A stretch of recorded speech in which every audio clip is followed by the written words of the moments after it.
Let's go back to Abuja studios where Linda is standing by with more stories. Hello, Linda. Great to see you. Hello, Melinda. Welcome back to Abuja and great to see you too. Now, Nigeria has moved up 4 places in the 2018 Corruption Perception Index, which was released today by Transparency International, a global anti-corruption body. But this is hardly cheery news because although the nation moved to 144 from 148 positions alongside nations such as Kenya, Guatemala, Mauritania and Comoros, the country scored 27 out of 100 points, the same score it recorded in the 2017 Corruption Perception Index. According to Transparency International, this indicates lack of improvement or progress in the efforts towards eradicating or curbing the menace. Although Transparency International says its reports are based on data from different reliable sources, including findings by experts on the level of corruption in the public sector, the Nigerian government has dismissed previous reports by the group as not being a true reflection of reality. To politics, President Muhammadu Buhari has reiterated his commitment to bring massive infrastructural development to the country, especially the southeast, if elected the president of Nigeria in the forthcoming presidential elections. President Buhari disclosed this at the Dan Anyam Stadium in Owerri, the Imo State capital, during the APC presidential campaign rally held in Owerri. He urged the people of the state to support his re-election bid in the forthcoming general elections. It's the APC presidential campaign rally at the Dan Anyam Stadium in Owerri, the Imo State capital. Hundreds of supporters are there to show their solidarity and support for the party. The arrival of President Muhammadu Buhari in the company of the Imo State Governor Rochas Okorocha and the APC National Chairman Adams Oshiomhole signals the commencement of the event. The Imo State Governor Rochas Okorocha believes victory for the president is signed, sealed and delivered. Today, those that challenged us, those that came with army, police and SSS are now sitting boldly as the owners of the party. On the governance of Imo State, I want to make it absolutely clear. APC is not in alliance with any other political party. We have our candidate, we have the capacity, we have the people, we have the men, and above all, we have God. My advice to those who believe in the president is to try to behave and learn how to live like Mr. President, how to excuse corruption, how to recognize the moral of growth, and then become members that can help the society. When it was the president's turn to speak, he reiterated his commitment to bringing massive infrastructural development to the country, especially the southeast, if he's re-elected. On the issue of the internal crisis rocking the Imo APC, the president advised the politicians to handle issues with caution and not allow the crisis to cause a disaffection in the party. He also called on all Imo indigents to vote candidates of their choice in the state across party lines. Don't allow intra or inter-party to remove your senses of responsibility. Your vote is your vote. Choose whoever you like across party and ethnicity and religion. I will raise up the hand of APC candidate. The president raised up the hands of Senator Hope Uzodinma as the APC governorship candidate and Governor Rochas Okorocha as the senatorial candidate for the Imo West Senate seat in the forthcoming elections.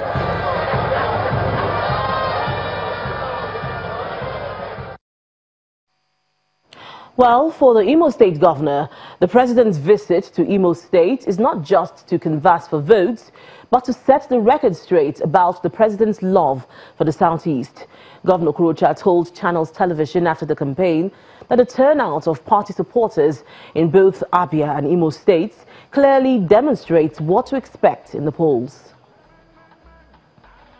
Injustices that our party at national level admitted on the people of Imo State.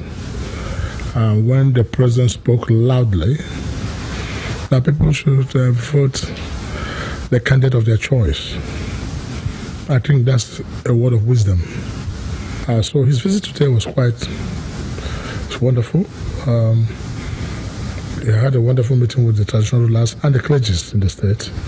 In the same vein, we have also agreed that President Mohamed Buhari is our candidate for the presidential election.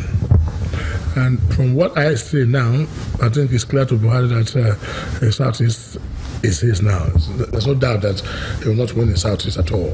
What is important is that we know at this time of our political life and nationhood, we must understand that we need a person of Buhari to put this country together now.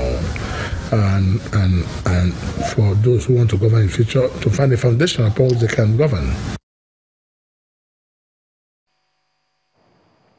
Meanwhile, the presidential campaign trail of the All Progressives Congress also stopped in Abia State, where the president promised his administration would provide more infrastructure to enhance businesses and economic development in the country.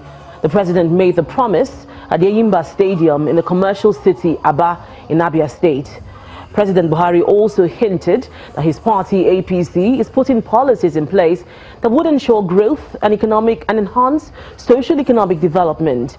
He adds that when the infrastructure needs of the country is fixed, Nigerians would concentrate on their businesses and there would be peace and progress in the nation. Still on politics, the government of Abia State will transform the healthcare delivery system in the state to an extent that it will put a stop to eminent Nigerians seeking medical care abroad. That's another promise coming from the governorship candidate of APGA, Dr. Alex Oti, while addressing supporters at his campaign rally in Bende local government area of the state. He says it would only take him 2 years to change the state. The usual crowd of APGA loyalists and supporters at the venue of the rally in Bendo local government area.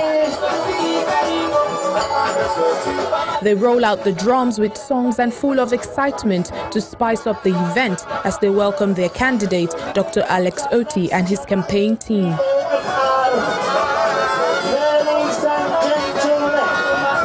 In his address, Dr. Oti laments the poor state of infrastructure and healthcare facilities in the state.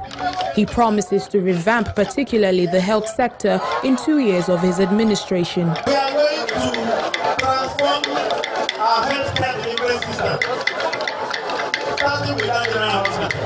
Our government in Abia State will target to get as much as 10% of that.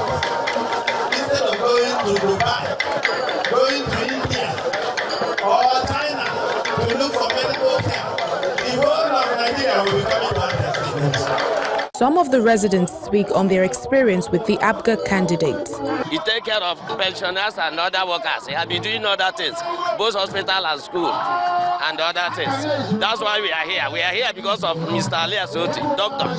He's going to work for this Abia very normal. We trust him. That's why we are here today. In the first place, he's a very good man, very caring and understanding man. I've seen that he will make Abia move forward in no distant time. One could see that the turnout is encouraging, but in the long run, the number of votes cast for this candidate from the Bendo local government will eventually determine the extent of their support for his aspiration.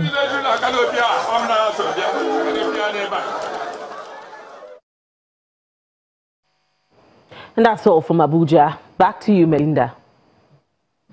Thank you so much, Linda. Now let's cross over to the world of business, where Anne will be telling us how the federal government intends to utilize public-private partnerships.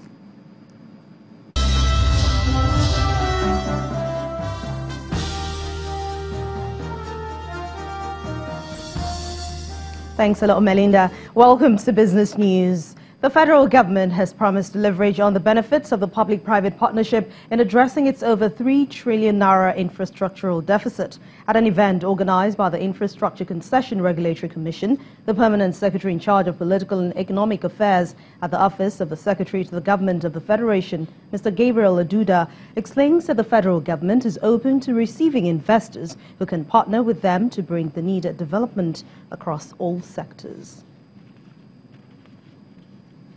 The Managing Director of the Nigeria Incentive-Based Risk-Sharing System for Agricultural Lending, Mr. Aliyu Abdul Hamid, has reaffirmed his pledge to remove obstacles in the seeds and grains value chain through funding. At a meeting with the operators of the seeds and grains value chain in the nation's capital, Abuja, Mr. Abdul Hamid explains that the intervention has the potential of increasing grain production and processing, as well as reducing post-harvest losses of $9 billion annually.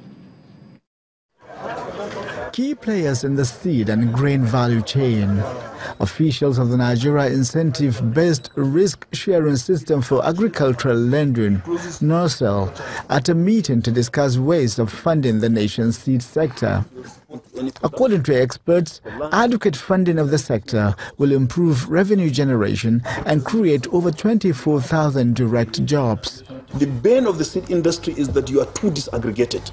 Everyone is doing whatever he does on his own. It's difficult for you to get support of structured finance. But once we're able to bring you up on one platform with a financial logic that makes sense to finance an investment, it is our job to work with banks to create a specific product for the seed industry that you can draw down on without any stress to your members. Achieving a great feat in the production of quality seeds call for partnership. NIRSAL will be leveraging on the technology of Pt.3, a German company, to achieve this feat. We are here to work to join our force with NIRSAL and all the seed sector, all the agricultural value chains, so that we could bring to Nigeria more than 1 century experience of know-how in seed industry. Some officials comment the intervention, which will boost crop yields. But some want the funding intervention to be treated as urgent. All the agricultural-related funding windows that have been established in the last few years in Nigeria, none is seed-specific. You have anchors everywhere. Having a fund dedicated specifically to supporting the seed-related investment could help address a lot of issues in the industry. Nigeria alone supplies over 75% of seeds in Africa. Funding the sector is described as a development that will create jobs and boost revenue for the country. It's day 2 of profit-taking at the domestic stock market amid cautious trading by investors, as sell-offs are still dominating key sectors of the NSE. Let's hear more from Chimeze Obiwago.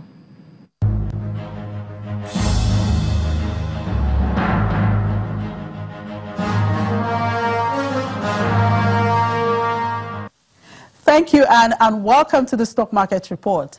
It was another dull proceedings at the equities market today as investors continued to tread cautiously. The all-share index was down 0.53%. And just like Monday, investors took profit on all the sectors except the industrial, which did not move at all. But look at this. The banking sector obviously was the major laggard, down 1.45%, as major names like Zenith Bank, GT Bank, and Access Bank shed most of their weight. Nigerian breweries was the main reason the consumer goods lost 0.56%. And looking at the activity chart, it's not impressive at all. Just about 2 billion naira was realized after 359.5 million shares were traded in 3,773 deals. Outlook for the equities in the near to medium term remains conservative amidst brewing political concerns. Nonetheless, the reverse may be the case tomorrow. Who knows? And that was the Stock Market Report. I'm Chimeze Obiwago. Back to you, Anne.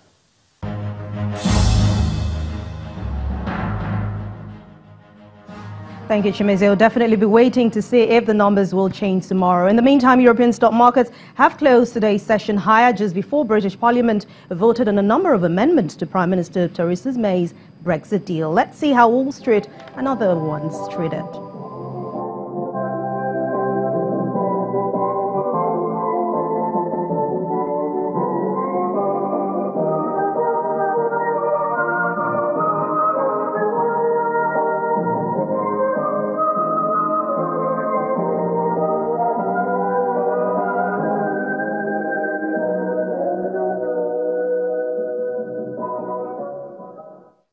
Thanks for watching Business News Tonight. I'm Anne Nwaudu.